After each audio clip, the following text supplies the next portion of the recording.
Here are lessons I've learned from managing over $13.8 million in ad spend. Number one is start with your offer. Half the battle is just having a better offer. I'll give you a couple of examples of where I've seen this come through. Let's imagine for a moment you have a lower cost item, whether it be chocolate, soap, some type of consumable. These typically have a lower price point around $10 up to $20. And if you try to sell one of those individually, you're not going to get very far. And so find ways where you can bundle and put items together to increase that average order value. Because there's really four pieces of the equation for your overall profitability. You have the CPMs, how expensive is it to advertise, click-through rate, how engaging is your content, conversion rate, are people actually making the purchase, and then all that is multiplied against your AOV, how much is the average order value. So always focus, where can you grow from $20 to $40? Or where can you take this product from $200 to a $400 offering? Bundling items is a really great way to do that, offer more enticing bundles. The other way that you can do this is what I call the value stack. And these don't even have to be additional physical items. Think about the experience and the end result for why someone is buying your product or service. And what things can you do to complement that journey? What is the end outcome they want, and how can you make that easier? I'll give you the example of fitness because I've done a lot in that space. So people don't just want to buy workout equipment and then figure out, I'm going to figure this out on my own. The end thing that they want is that transformation that comes with it. They want to feel better. They want to have better health and fitness. In addition to providing them the products and tools to do that, give them their first 30-day guide on how to transform your body. Give them the diet plan on this is what you're going to be following for a week-to-week basis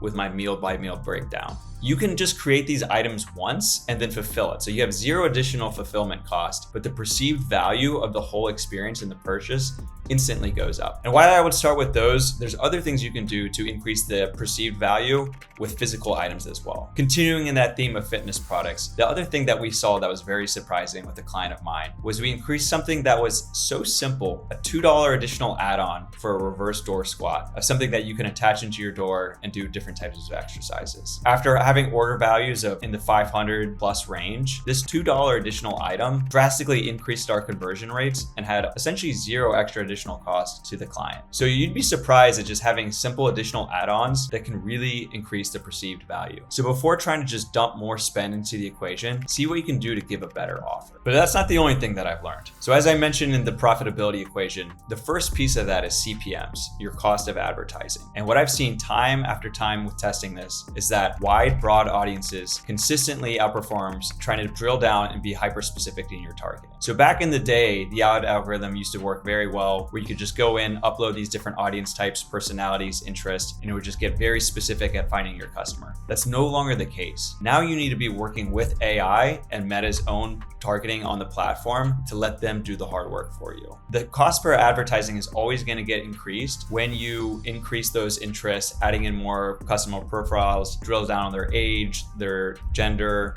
their location. All these things are going to increase the overall CPMs that you experience. And so what we've seen is just having a very wide, broad net and then letting the algorithm doing the targeting for you is always more optimal. So that brings me to the next lesson, is running your promotions longer. You are not smarter than the AI algorithm on Meta, on Google. It's best to let these things run and accumulate data, because each data point it gets, the smarter it gets in overall performance, in targeting, and finding your ideal audience. And so I see this all the time when you have sales come up, whether it be Mother's Day, Labor's Day, or Black Friday, Cyber Monday. And I'll give you a very specific example of where we saw just completely transformed and blew our mind for thinking about how to run these promotions. We had the identical product being sold, a $50 off offer and a $100 off offer for an item that sold for an average order of about $700. And this was right around Black Friday time period. And so we had the $50 offer being our soft offer to start sooner and go longer through that period. We launched this in mid-October or so, early second week of October. And this ran from that period all the way through Cyber Monday. So by the end of it, call it the first week of December. And then we had a condensed period for an even better offer for being $100 off. And this was running just from right the day before of Thanksgiving to Cyber Monday. Logic would tell you, hey, I'm gonna expect this $100 be better off, right? It's a better offer. Like who wouldn't want $100 and $50? And instead what we saw was the inverse. So the $50 offer performed even better during the period when they were both running together. And a big reason why is because the more data points that your campaign has, the better targeting it's able to do. And so you can have a worse offer that's running longer, still perform better, getting better targeting, better click-through rates, better conversion, because it has accumulated enough data to get those conversions and to be able to pinpoint the precision that you want. And this is always going to be better having broad, wide targeting and letting algorithm accumulate those data points and do it for you versus trying to force it down that specific path. And this brings me to lesson number 4, which is don't try to pour water into a leaky bucket. As I mentioned in the profitability equation, item number 3 is your conversion rate.